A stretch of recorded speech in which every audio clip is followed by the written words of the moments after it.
I think the most difficult thing for a producer is when you have to say no to something that you want to say yes to. And often you find new solutions, and sometimes it can be good things can come from that.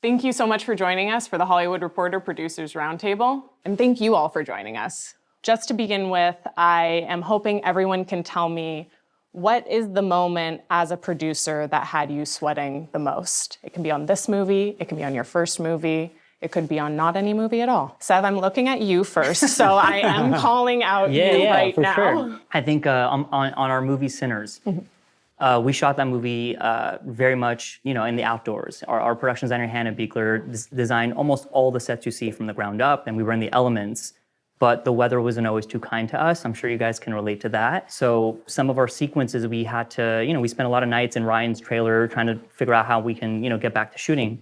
One of our sequences is a sequence in the middle where Jack O'Connell, as Remick, has all of the turned vampires conducting this big dance, set to Rocky Road to Dublin. We had budgeted like a good 6 hours for that sequence. It's a sizable sequence.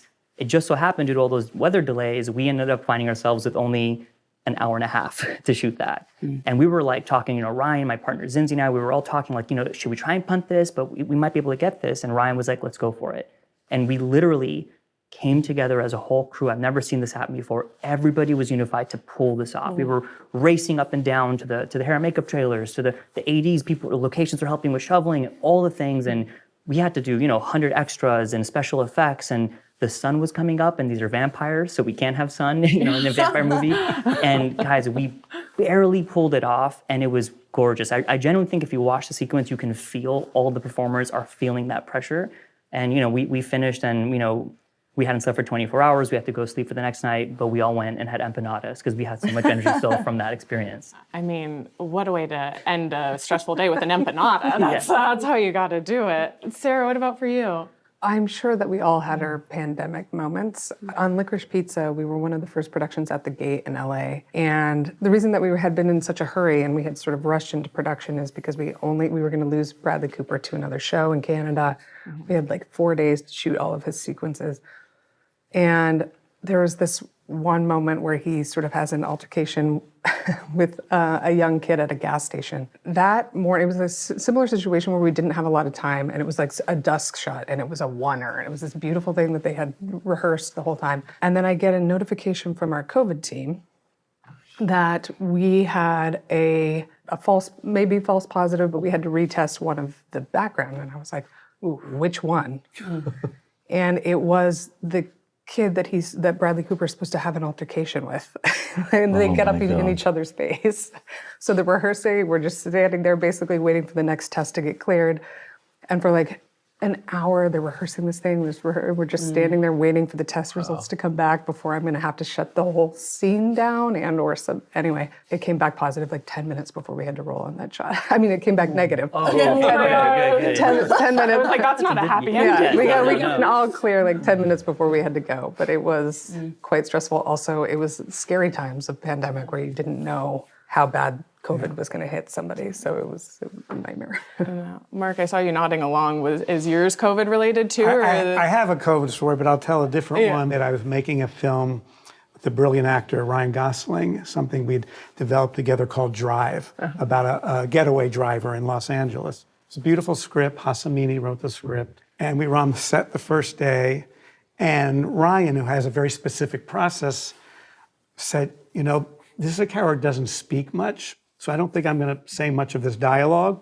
And it was an independently financed movie, and I froze for a moment because I thought people have put all, and he's not going to, and so I sweated a little bit. It never happened to me. And then the camera started rolling, and I knew in an instant that he'd made such a smart intuitive, truthful decision, because he's a gifted actor who can tell you everything with what's in the eyes, but that character didn't speak, it didn't say, and it made him so much more powerful. And I saw it instantly in the scene, and so I wept away the sweat. You're like, okay, we got it. Indeed. That's amazing. Nia, what about for you? With Hedda, we were supposed to shoot in the fall of 2023. And 2 days before we were supposed to shoot, the actors went on strike. Which, listen, I'm union strong, let's go. But I was like, no. And we shut down, and I knew that I would lose actors. I knew that we might lose our location. I knew that we might lose the whole film. Spiraled for about 3 days. Went to Greece, came back, and just was so amazed by my producing partners, the studio, Courtney Valenti, Lana Mayo, like fighting to keep my movie alive. And I think 2 or 3 months later, we came back and we shot in January instead. But it was really, I mean, the whole week leading up to when the strike was announced, we were like, well, no, it's not, is it gonna happen? No. I mean, no, it's fine. Is it fine? No. Everyone doing that whole, almost a game of chicken. So yeah, I sweat a bit there. I mean, that's completely fair. I want to dig a little bit in more on that, because it's like one thing to mount a production, period. It's another thing completely to remount it, as you were saying. In that process, where did you start when it came to remounting it? What were the things that were lost? And then ultimately, what were the surprises that where you're like, this came out of something that was so sweat-inducing? No, for sure. Well, the most amazing part was, one, that we survived the strike, but also the owners of the house let us keep the house completely dressed for the entire time we were down. And I mean, I think they also wanted to redo their roof. They were like, yeah, this, obviously you pay us more, but like, but it really wasn't that much. And they were so supportive of us, and they lived there as well. So, I mean, it's their second home, but they also lived there, and it was really lovely. Because I think everyone in that film on Hedda really cared about it a lot and wanted to put everything into it, including the people we were renting the house from. But we lost 2 of our actors. Eve Hewson was cast, Callum Turner was cast. They were replaced by Imogen Poots and Tom Bateman, who are all amazing actors. So I didn't feel like I was losing anything there. I just thought, okay, well, this isn't our time now. We'll meet each other down the road, for Eve and Callum. And then the biggest thing was, there was a scene where everyone's like talking in a lake, frisson, sexiness, etc. And then from a September shoot to a January shoot in the Midlands in the UK is not what we're gonna be doing. Putting actors in water, trying to get them to talk with their teeth like chattering. And so Sean Bobbitt, my DP, we said, okay, not water, it'll be fire. We'll have a huge bonfire. And that will be how, people are in the lake, but they were like stunt doubles or like trained like cold water swimmers. And then we'll do everything else around this bonfire. And it was so much better than what it would have been. Yeah. So, yeah. Joe, for you, the one thing that when watching F1 and then finding out that the actors are actually doing the driving, as a filmmaker, why was it important to have those actors be doing the driving? On the flip side of that, how do you get insurers in the studio to get behind that? Well, the reason to do it is because I do really believe the audience, they appreciate that, and they can feel it when something's done for real. I think we learned that on Top Gun Maverick, shooting actors in real jets. So for F1, the goal was to make the most authentic racing movie ever. And so that's what we set out to do. And it turns out both Brad and Damson are really naturally gifted drivers. They had the best teachers in the world, including my fellow producing partner, Lewis Hamilton, the 7-time world champion. So they trained for 4 months, and we built real race cars and shot at real Grand Prix, all in an effort to try to capture, the incredible experience of being at a Formula One race. Insurance-wise, there were a lot of conversations with the insurers. But, again, they were well trained. These were real race cars with real safety, elements built into them. And the hardest thing to get the insurance company, in their head was that these cars are safer the faster they're driven. So they only really work when they're driven very, very fast because they use downforce that pushes them down on the track. The brakes have to be hot to work. The tires have to be hot. So we spent a lot of time kind of explaining that. And once, we got on the same page, Brad was able to go 160, 180 miles an hour. Were they trying to give you like a speed cap for safety? There was a speed cap initially of 140, and it just wasn't fast enough to capture what we wanted to capture. But they proved lap after lap they could do it, and I think it, the scariest moment was really the Las Vegas race, which is, it's cold that time of year. So it was like 40 degrees at night. The tires got cold, the brakes got cold. Brad and Damson were not able to practice on that track before the actual shoot. We got a 15-minute window to shoot the scene. There's no runoff on that track, so if they did have a mistake, they'd go right in the wall. So of all the sequences, that one was, going back to your first question, that was the most sweat-inducing. But again, they did great, and we pulled it off. I mean, I just found out that brakes don't work on those cars until they're very hot, and that is incredible. Yeah. Sara, for you, Paul Thomas Anderson, your director, really places an emphasis on location shooting, and you had gorgeous locations in this film. And I feel like one that gets called out a lot is the own car chase scene, in a way, maybe not going 100 to 60 to 180 miles per hour in yours, though. But is that car chase sequence with, I believe you guys called it the River of Hills? River of Hills. How did you all find that? And then ultimately, how did you pull off that sequence in terms of choreography? It felt like dancing almost. Yeah. I mean, Paul, I think for this film in particular, spent several years scouting with Florencia Martin, his production designer, and Michael Glazer, his location manager. And because I think we were looking for the film to feel very authentic and sort of contextual, and so we really wanted it to be a traveling show. So anyway, they accidentally found this River of Hills while looking for a different location, but I think they were driving at night and going over these hills, and all of a sudden started feeling the terror of like not knowing what was on the other side of these hills and how fast you were going and how there was no foresight. So that very quickly got worked into the script for that final sequence. But, it was a lot of coordination with Adam Sumner, our AD and my fellow producer, and Brian Macklight, our stunts coordinator, with those cars and making sure we're getting the right light. But we shot it over like 4 days. We actually shot that sequence over 4 days because we could only shoot in the morning and the evening for the light. And at the end of it, I remember Adam came up to me and he was like, "We have to come back in the fall for the light." And I was like, "You've got to be kidding me. We've been shooting for 4 days." We did not have to go back. But no, I mean, it was sort of understanding the dailies and going back to pick up pieces over the course of those days. Just a matter of interest, if you're shooting in the morning and you're shooting in the evening, did you shoot between?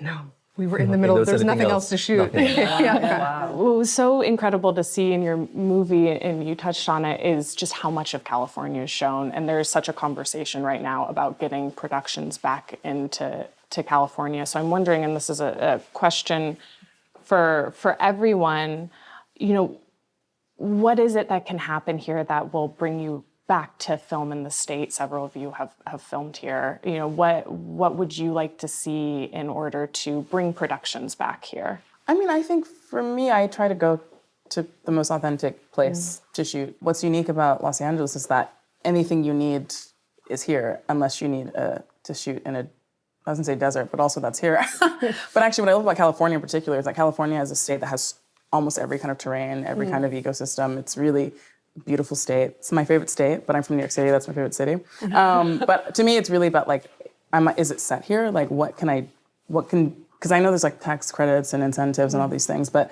when I think about shooting here, I'm really thinking about like, what can I get here that I can't get anywhere else? And I think there's a lot, but I think it just depends. Like I haven't had my last two movies shot in the UK. Two of them were set in the UK, so there's no real incentive for me to come all the way out here to do it. But I don't think I've actually shot in LA. Oh my God. I don't think I've shot in LA, actually. So what do I know? Yeah. Marc, as someone who has shot in Los Angeles, what are the upsides of shooting here, and what would you like to see to bring more productions back? Well, selfishly, the biggest upside is you get to go home every night. Yeah. And for those of us who live here and get up in the morning with your family and then go to work. So that was the biggest upside. I've used California mostly for LA, for when the story's been LA. Like I've only shot a few movies here. And Drive was set in LA, and La La Land was set in LA, and Babylon, that Flo was the designer on, was set in around LA. I made a movie years ago called Legally Blonde with Reese Witherspoon that wasn't set in LA, but it was all shot here. I think it's a lot economics, and then, I mean, there's a lot of, and you, Dave, you made a lot of studio films on sets because you're building worlds, and you've done that more than anybody in terms of creating fantasy and worlds. And so a lot of the musical films I've done, not La La Land, are worlds that you build, and they therefore can be built anywhere. And it's a question of the craftsmanship to build, which is and is the tax incentive at all angles enough to incentivize a cost of a movie that has a large construction budget, and a large painting budget, and et cetera. You can speak to that probably better than anyone. I couldn't agree with you more. I've shot 3 times recently in LA. And the only reason we filmed here was because we couldn't film anywhere else. It's an economic imperative. The new rebate here, or the added rebate, will help, but I don't know that it's enough, to be honest with you. The system in the UK is very clear in terms of how you qualify.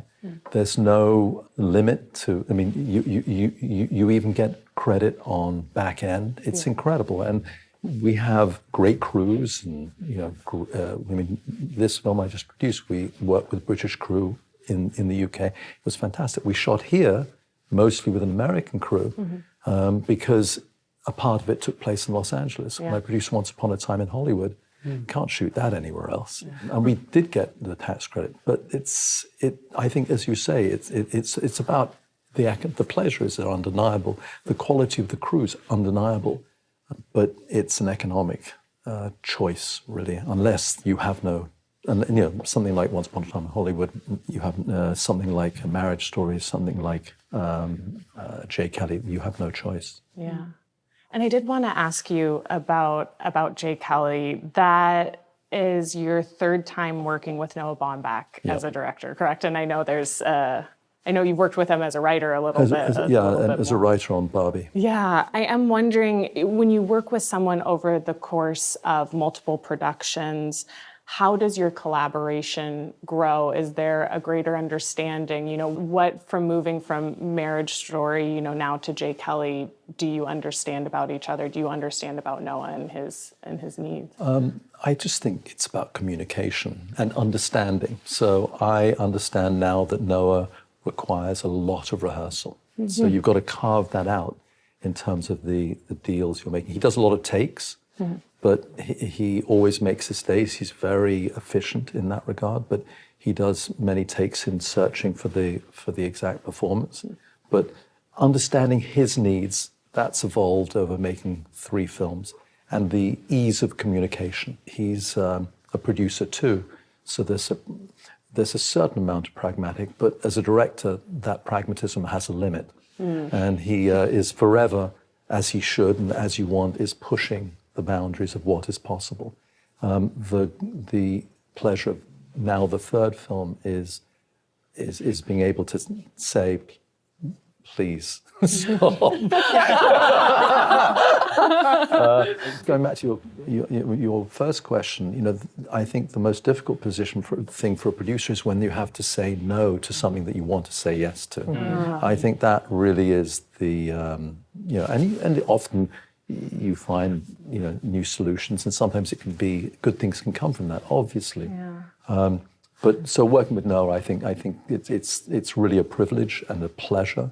I learn from him so much each day and on each film, and just communication. I always think that from talking to producers, you all would make incredible therapists and also maybe hostage negotiators. I am wondering, when it comes to keeping that relationship between filmmakers and the studio, or filmmakers and financiers, how do you feel that is the job of the producer, and how ultimately do you make sure everyone is getting ultimately what they need? Maybe not what they want every time, but what needs to happen for the movie.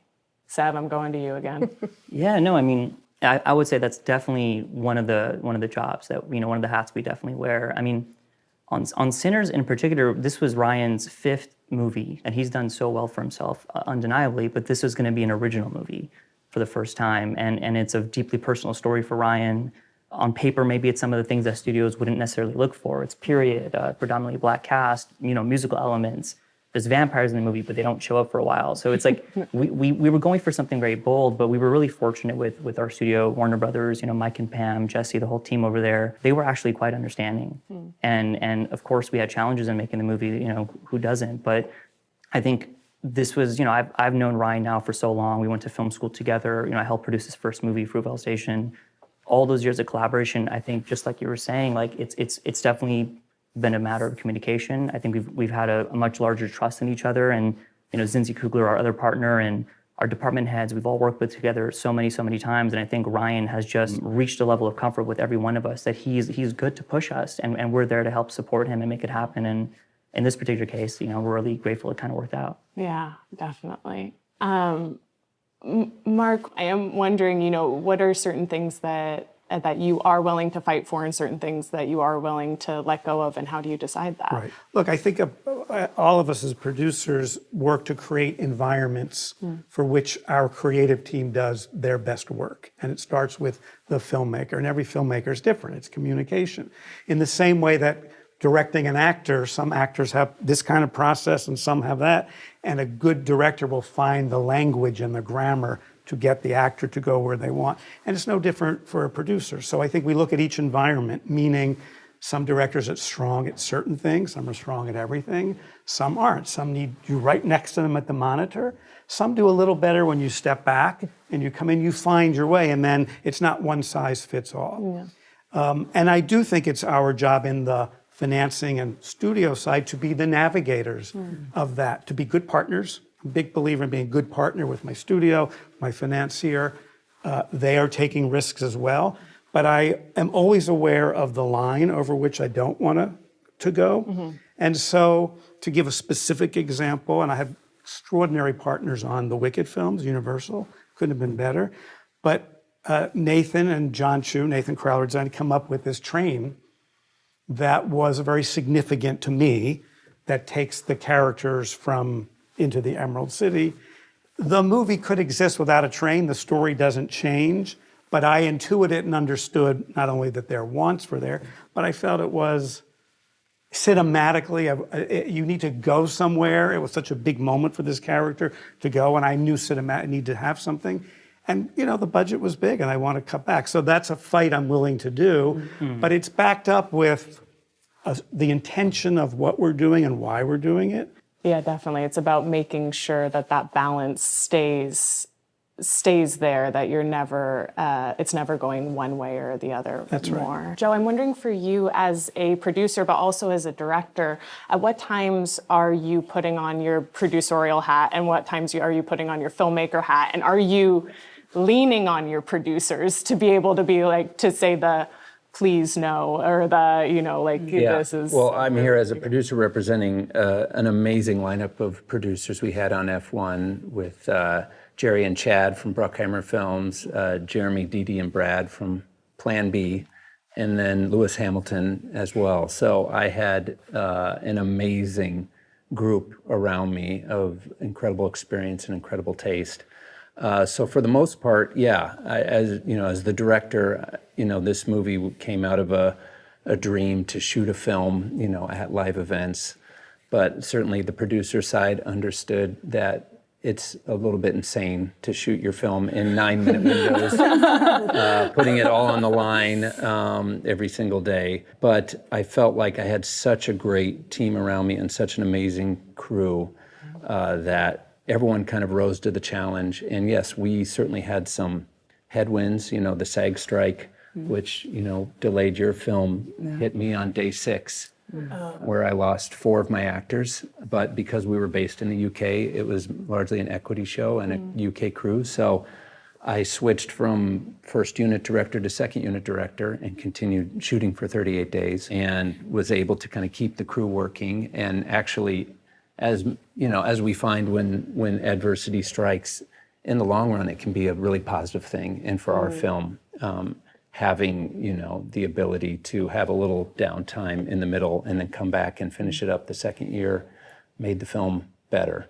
But yeah, certainly in my own head, there were days where I'm like, in the back of my head saying, is this insane? Like, what am I doing? And Nia was there, I guess, for one of those days too. For Silverstone, yeah. How was it being on the ground there and walking? You're insane, bro. Like, it reminded me of when I was younger and first falling in love with film.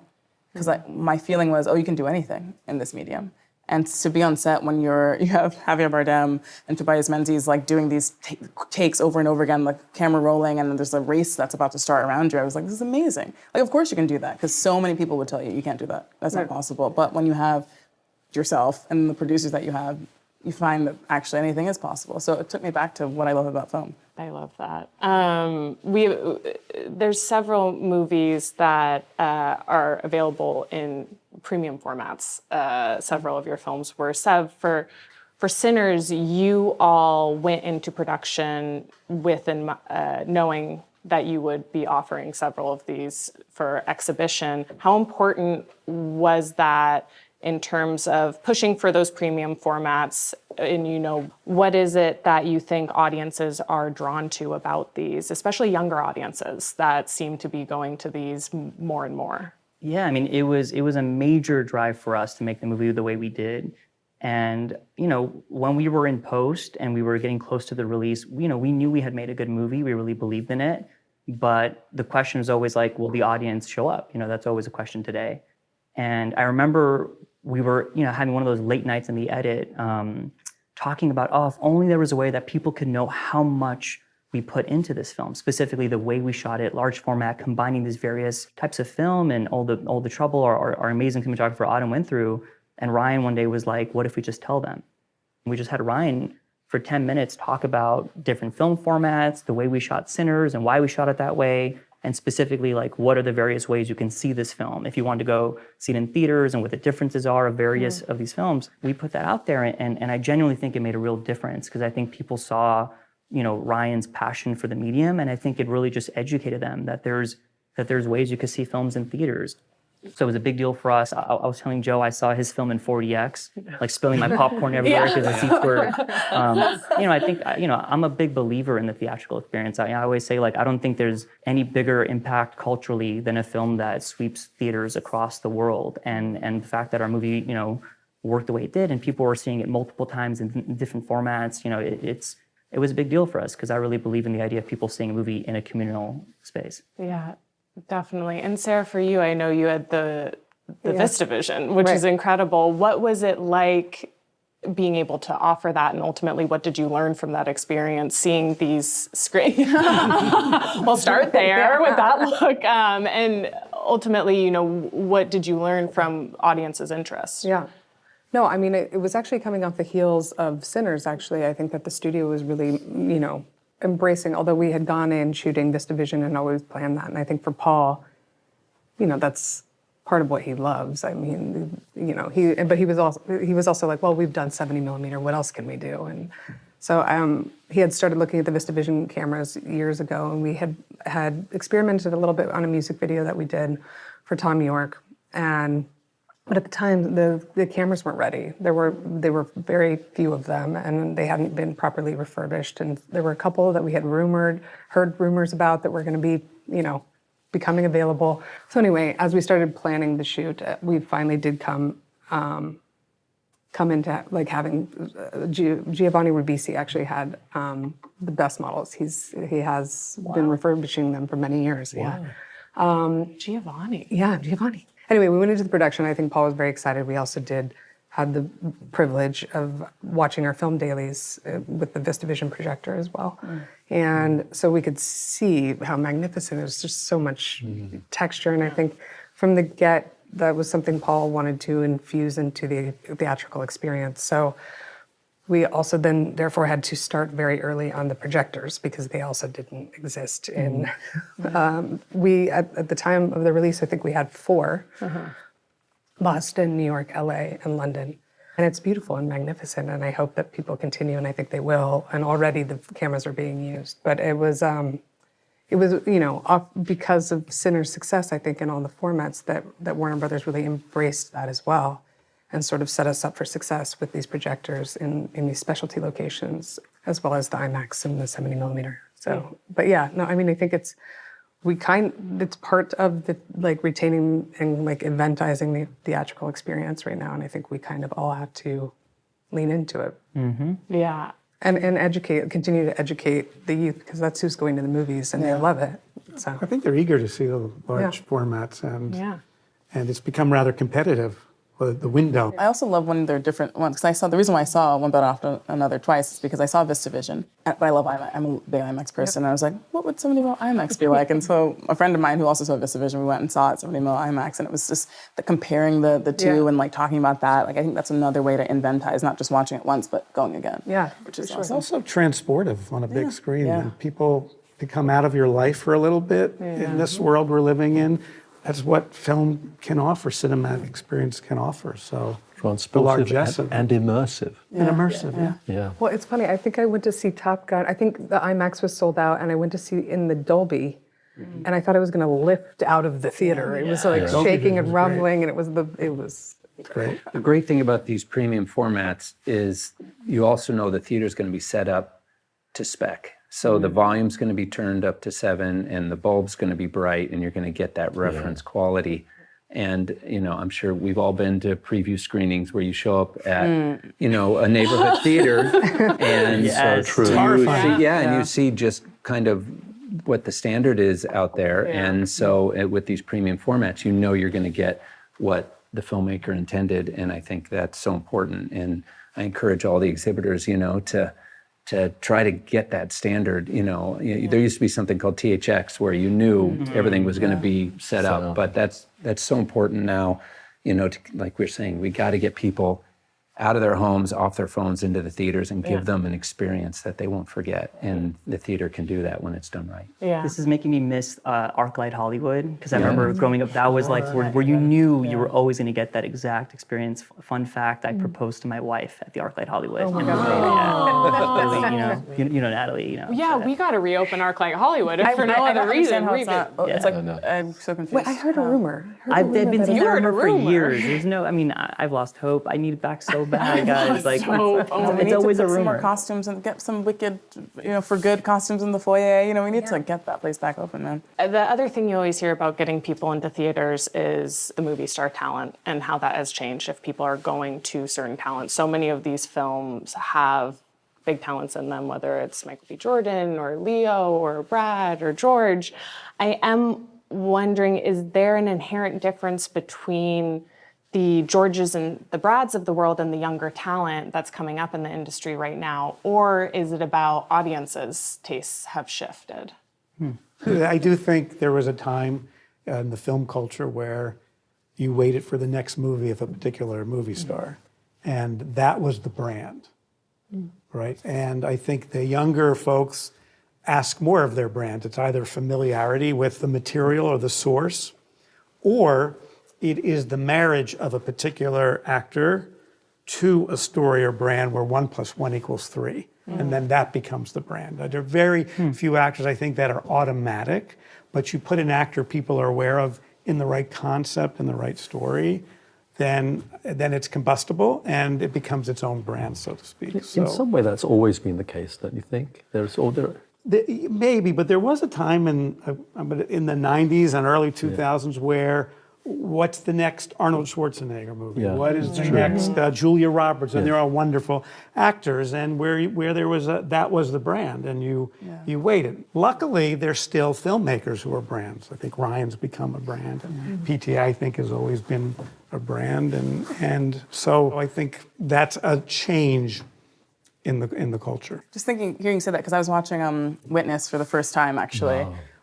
Last week, and I was like, got obsessed with Harrison Ford again, went through his whole filmography, and Wasn't that a good movie? I mean, it's fantastic, fantastic. That was a great But like director. all those Peter genres Weir. have like migrated to streaming. So like the rom-com has migrated to streaming, like the sort of smart thriller has migrated to streaming, and in a way that I think that's also why, because a lot of these stars would be in those kinds of movies, and now they're not really given the theatrical treatment in the same way, which I find really interesting. And I think people do respond to originality and anything done in a surprising way. I think F1 was immersive, in a way that was just so extraordinary. I'd never seen anything like it. I think Sinners felt wholly original. And these are films, I think audiences want that. I think they're hungry for that. I think the financiers are less willing to embrace them, to give, Apple, Warner's credit with your film too. And, we need more of that. It's really the financiers, because I do believe that, I want to believe, maybe it's a naive belief, that if you make it and it's extraordinary, and I think original films can be extraordinary, you're proof of it, they will come. I think so too. There is a new pressure of these windows of you have a certain amount of time because of streaming. Yes, it's true. That puts a pressure on that opening that one can, on the negative side, say it has a mitigating effect against something completely original. It's true. Without a star. But I think it's up to these talented folks and all the filmmakers you work with to keep telling the stories, as I said, that meet the moment. All of a sudden, the unexpected happens, and then it's Hollywood. Everybody wants to do what the unexpected and that becomes the thing right away, right? But I think that what happens is it is hard for originals, undoubtedly. But when an original doesn't succeed, it somehow carries more weight than if an IP doesn't succeed. Why do you think that is? Because everybody's looking for some security, and it's much more security when you're making something that has it was movie stars, as you say, and I think having that IP allows people who are making decisions to feel more comfortable and justify the choice. And as we all say, we are competing with so many different media. I mean, I understand it, I really do. You're competing with so many different forms of entertainment on phones, on television screens, and everywhere. TikTok and beyond, and so to make to actually, and with all the noise, to actually have a film that awareness and people, it's hard. Yeah, it's hard. But films can still, I believe, achieve something that none of these other mediums can even get close to, and that's what's exciting to me, is when you have the right group of people, when you have Michael B. Jordan and Ryan get together, or you have Brad Pitt with F1, because it only would have been made with Brad Pitt. So you need the familiar, but you also need to surprise people. But when the right team comes together, film can surpass any other medium, and that's what I like to believe in. I couldn't agree with you more. That's why we do what we do. That's why you stick in it. Definitely.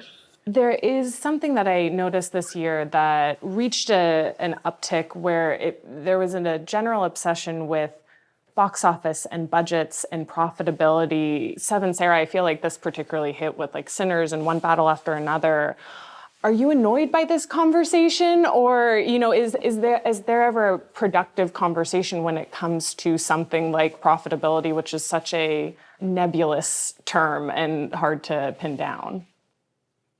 No, I mean, I think, yes, the dialogue specifically around, I think, Warner Brothers in the studio over this last year was unfortunate. It was just an unfortunate dialogue, I think, that was kind of counterproductive to the projects and the films that were being made. But I'm happy to see them on the other side of that now, because I think, to your point about original films, they were taking a lot of risks and they were taking a lot of leaps, and I think that was at the forefront of their agenda, and it paid off. Yeah, definitely. People are always still going to want to go to theaters. Yeah, and they'll make great films and original films, to David's point. Yeah. When it comes to Wicked, you've been with it for over 2 decades now in various iterations. I'm wondering, now that this second film is coming out, what do you anticipate it feeling like after working on this for so long over the course of 2 films with the stage production? Do you think there will be a sadness there, or are you excited for it?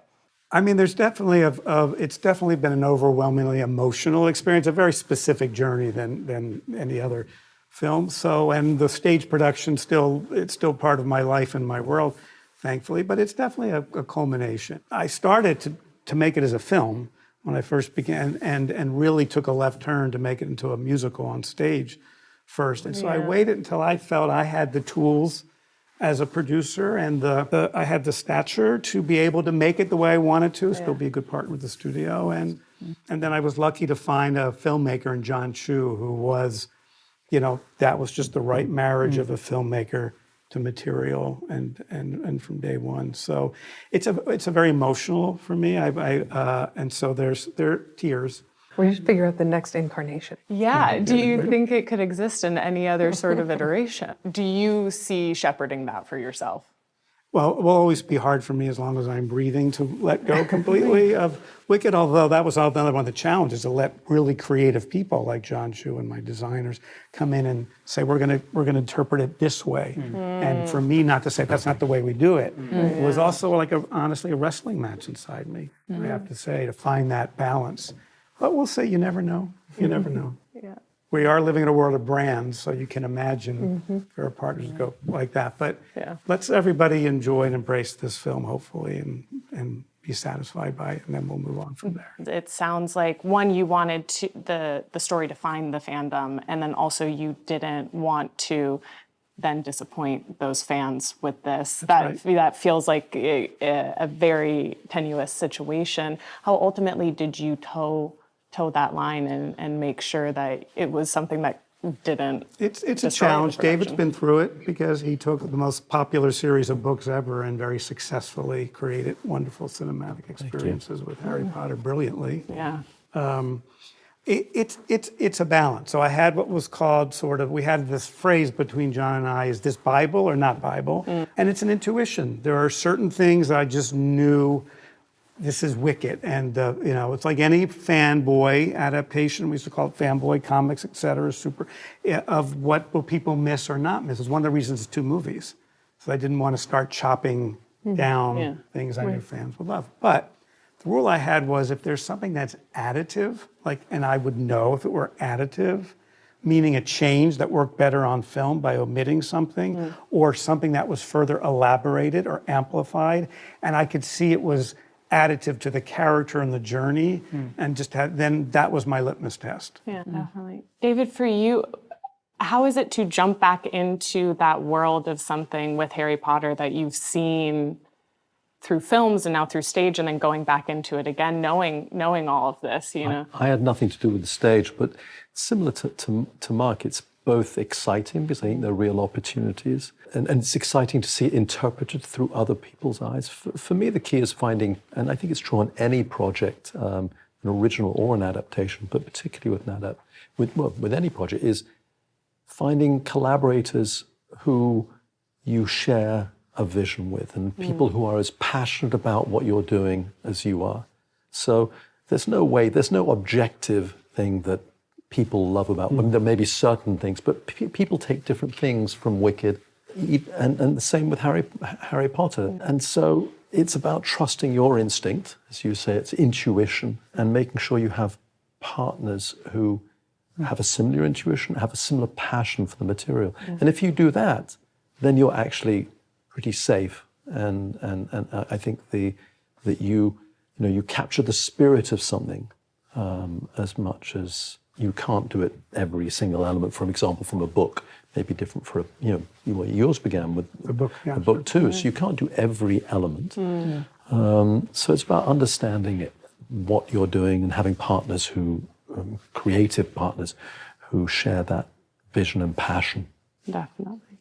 Well, with these final few minutes here, we do this series called Rapid Round, where it's meant to be these faster questions, just throwing out your opinions. They're meant to be a little bit more fun. I hope you agree. The first one here, ideal runtime for a movie. 2 hours and 7 minutes. Incredible. Hour 47. Hour 49. Whatever the story requires. Okay, but really though. I've seen films Very that long that are 4 hours and it works. Yeah, whatever it demands. There's no right or wrong, but that is the right answer. There's some movies I've seen at 86 minutes that were far too long. And there are movies that I've seen at 3.5 hours where I wished it would just go on. Good point. That's what it is. But it's an hour 47. But it's, just to be clear, the correct answer is an hour 47. If we were to look at all of your IMDb's, what would be the most surprising credit on there? I did a Taco Bell commercial, which is on my IMDb. So yeah. I did a Chinese Mandarin language movie that I was like a junior producer on in my early indie film days coming up. I'm very proud of that movie. I don't understand any of the dialogue, but it's a good movie. And you know what? That's the language of cinema. I think when you're starting off, you don't, I think when I was starting off, there may be some things when I look back at the early stages of my career where I go, ooh. Quite a few of those. I made a film about a blind gunslinger called Blind Justice. It's a great title. It's an incredible title. Not my proudest moment, but I gotta say, that's the first thing I'm gonna watch when I get home. No, that sounds absolutely incredible. Now, David, I'm not going to ask you who is going to get cast as James Bond unless you want to tell me right now, in which case I will ask you that. But I will ask everyone else who, if you're dream casting James Bond. oh, thank you. Yeah, let's give David some funny. ideas here. I like Dev Patel. I almost said Dev. Jamel Westman. He's an actor. He was in my movie Hedda. He originated Hamilton in London, actually. Oh, wow. He's amazing. Yeah. He's very tall, very hot, and a great actor. Oh, there you go. I'll throw Damson Idris in the mix, having just worked with him. Yeah. Fantastic actor. I would love an unknown that's a discovery. I think there's something would be very exciting about discovering someone I don't know and having him step into those shoes Yeah. out of the blue. I mean, could we have a female James Bond? This is your dream casting. I Who would you mean, like to see? I don't know that I have anybody in particular. I'm just spinning. Just throwing it out there. Yeah, throwing it out there. And then the final question, wrapping up this roundtable, which thank you so much for this amazing conversation, is I am wondering, what was the movie that made you want to make movies? Marc, I made eye contact with you, so I'm starting with you. I'm so sorry. Oh gosh, I mean, I don't know that there was one. I grew up in a time where everyone, there were certain films on television once a year, and the family would gather around our little TV, for example, once a year to watch The Wizard of Oz, and that was quite an adventure. I can remember the first time my parents took me to see Mary Poppins was an adventure. I must have been 4 or 5. And then as I go older, there just were touchstones of films where I thought that's, The Godfather, both 1 and 2 were just so, for me, immersive and just music and design and story and Shakespearean characters. And that I thought if I could touch that at some point, that would be kind of amazing. That's incredible. Sara, what about for you? I didn't plan on getting into film until I was working on the first set I worked on, which was Capote, Bennett Miller's Capote. I was working with Phil Hoffman, and I also didn't know anything about acting, and I didn't know anything about how movies were made or shot. But one, I got very familiar with the particular kind of acting in that movie with Phil, which was an incredible education and just respect for what that takes.